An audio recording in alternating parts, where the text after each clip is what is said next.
अमित शाह ने गिनाए कमलनाथ के घोटाले, बोले इतनी उम्र हो गई पेट नहीं भरा क्या।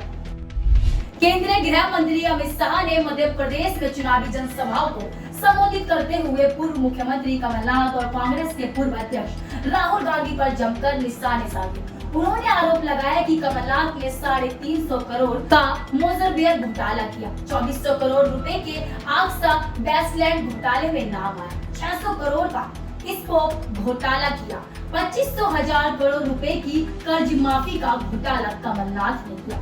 इतनी आयु हो गई पेट नहीं भरा, क्या करना है भाई।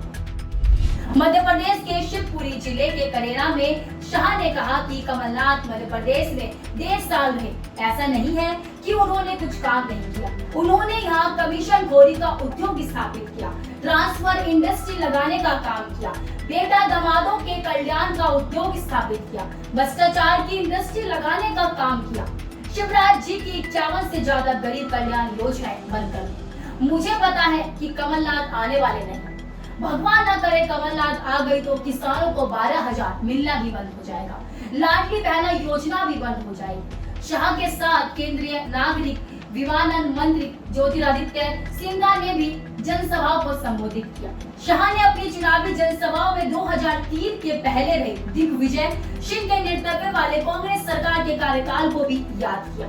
उन्होंने कहा कि कांग्रेस की सरकार ने कई साल तक मध्य प्रदेश को अंधेरों में रखा, बीमारू राज्य बनाकर रखा। दूसरी ओर भाजपा की सरकार ने मध्य प्रदेश को बीमारू से बेमिसाल राज्य बनाया, गरीबों, दलितों, क्षत्रियों, वंचितों के कल्याण का इन्होंने काम किया। 20 साल पहले श्रीमान बंटाडार की सरकार थी, तब सड़क ऐसी थी क्या, सिंचाई की व्यवस्था ऐसी हुई थी क्या, घर घर बिजली आती थी क्या। 2003 में जब कांग्रेस मध्य प्रदेश छोड़कर गई तब यहाँ का बजट 23,000 करोड़ रुपए का था। वहीं 2023 में मध्य प्रदेश सरकार का बजट 3 लाख करोड़ रुपए से अधिक का था। हर साल MSME के 4,000 रजिस्ट्रेशन होते थे, आज यह रजिस्ट्रेशन बढ़कर 3 लाख से अधिक हो गए। मेडिकल सीटें 620 थी, जो बढ़ाकर 4,000 से अधिक हो गई। IIT की सीटें बढ़ाई है, पर्यटक 34 लाख आते थे और अब 9 करोड़ आते हैं। यह पूरा परिवर्तन भाजपा की सरकार ने किया। नमस्कार दोस्तों, मैं हिमांशु शर्मा। जैसे कि हम सभी लोग जानते हैं कि अब जल्द ही त्योहारों का दौर शुरू होने वाला है। जल्द ही नवरात्रे, दशहरा और दिवाली का उपलक्ष्य हमारे बहुत ही नज़दीक है। तो इसी के लिए किसी भी तरह की अगर आपको रिक्वायरमेंट है गिफ्टिंग प्रोडक्ट्स की, अपनी लेबर को गिफ्ट करना चाहते हैं, अपने कॉर्पोरेट फ्रेंड्स को गिफ्ट करना चाहते हैं, किसी भी तरह की किचन रिलेटेड गिफ्टिंग आइटम, आपको वन स्टॉप सॉल्यूशन एकमात्र जगह लक्ष्मी ट्रेडिंग कंपनी में अवेलेबल हैं, जो कि आपके शहर गाजियाबाद में लोहिया नगर लाल क्वार्टर में स्थित है। सो आपसे कृपा है, आपसे रिक्वेस्ट है कि आप सभी लोग आएँ। एक बार आप देख रहे होंगे हमारे बराबर में कुछ रखे हुए हैं, जैसे फ्रेंड्स कंपनी के हैं, मयूर कंपनी के, आपको सभी उत्पादन जो कि बहुत बहुत बहुत उम्दा क्वालिटी से हैं और बहुत ही बेस्ट प्राइसेस पर, बहुत अच्छे रेटों पर आपको अवेलेबल कराया जा रहा है। तो आकर के एक बार सेवा का मौका अवश्य दें। धन्यवाद। हर हर महादेव, जय श्री राम। राम मंदिर का निमंत्रण देने आया हूँ। अमित शाह ने इस दौरान अयोध्या में बन रहे राम जन्मभूमि मंदिर का भी उल्लेख किया। उन्होंने कहा कि अयोध्या में जहाँ भगवान राम का जन्म हुआ, वहाँ मंदिर बनना था या नहीं।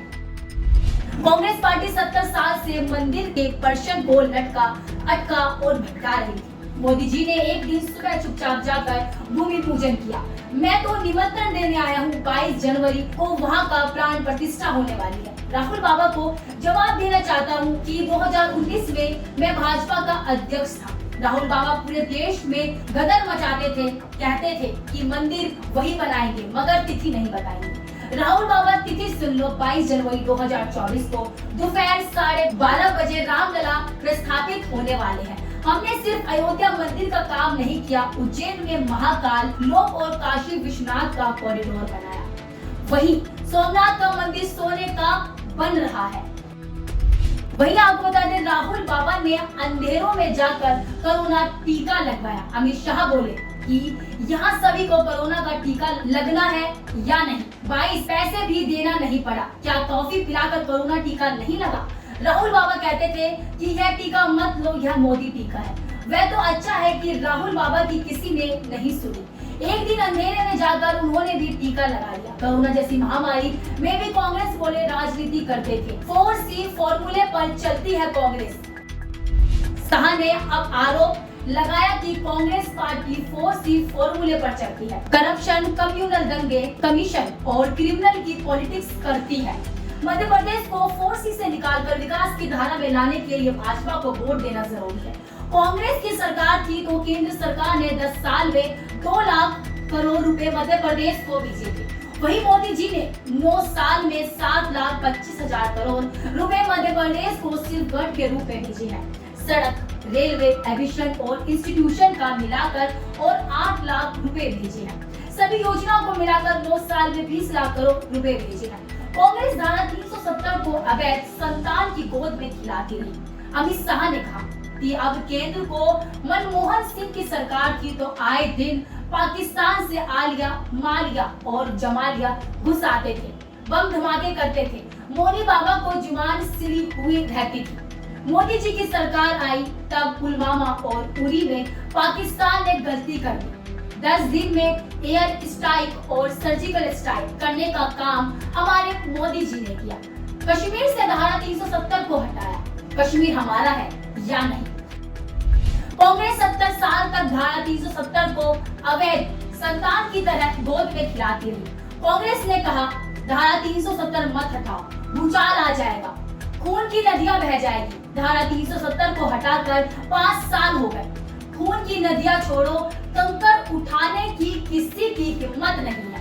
मोदी सरकार ने देश की सुरक्षा किया है। बाबा अंबेडकर का जीवन भर अपमान किया।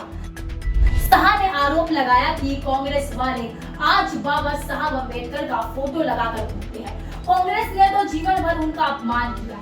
उन्होंने तो अंबेडकर को संसद में आने से रोकने के लिए भ्रष्टाचार षड्यंत्र रचे। वह तो भाजपा की सरकार आई और हमने उन्हें भारत रत्न दिया। महू में हमने दीक्षा भूमि बनाई, लंदन में पार्क बनाया, नागपुर में दीक्षा भूमि बनाई, दिल्ली में महानिर्माण स्थल बनाया, मुंबई में तेनंत्र भूमि विकसित की। नरेंद्र मोदी की सरकार ने दलित घर के गरीब बेटे रामनाथ कोविंद को राष्ट्रपति बनाने का काम किया। देश भर में सबसे ज्यादा एसीसी विधायक, एसीसी सांसद भाजपा के हैं। नमस्कार दोस्तों, AIN न्यूज़ 1 की समस्त टीम की तरफ से आप सभी देशवासियों को दिवाली की हार्दिक शुभकामनाएं। AIN न्यूज़ 1 आपकी और आपकी परिवार की सुख समृद्धि की कामना करता है। खबरों की दुनिया से जुड़े रहने के लिए देखते रहिए AIN न्यूज़ 1। नमस्कार सर। नमस्कार। कैसे हैं सर आप? बहुत बढ़िया है। आप आई हैं हमारे पास। सर, AIN न्यूज़ 1 के माध्यम से आप देशवासियों को क्या संदेश देना चाहेंगे? जो आने वाले त्योहार हैं उसके उपलक्ष्य में क्या कुछ कहना चाहेंगे? पहले तो मैडम मैं अपने बारे में बता दूं, मैं विनोद कुमार श्रीवास्तव अधिवक्ता हूं। साथ ही साथ समाज सेवा के क्षेत्र में मैं पूर्वांचल भोजपुरी समिति का संरक्षक हूं। साथ ही नंदग्राम चित्रांश वेलफेयर एसोसिएशन नंदग्राम का संस्थापक और संरक्षक सदस्य भी हूँ।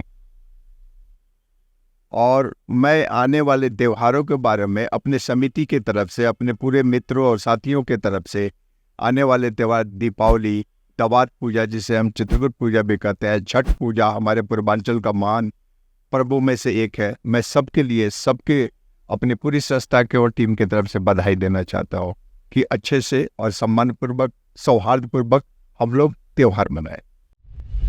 जैसा कि हम सभी जानते हैं, आगामी कार्तिक मास के कृष्ण पक्ष की अमावस्या को दीपावली, शुभ दीपावली आने वाली है और इस दीपावली के पावन अवसर पर आप सभी को बहुत बहुत शुभकामनाएं। आचार्य ब्रजेश गौड़ आपको बहुत बहुत बधाई, आपको बहुत बहुत शुभकामनाएं देते हैं।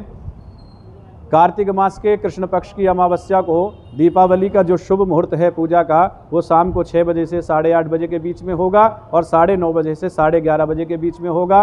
रात्रि 2 बजे से सुबह 4 बजे के बीच में होगा। इन दीपावली के विशेष मुहूर्तों में पूजा करने मात्र से माँ लक्ष्मी की धन धान्य की कृपा आप सभी पर बनी रहेगी। इन्हीं शुभकामनाओं सहित जय श्री राम कृष्ण।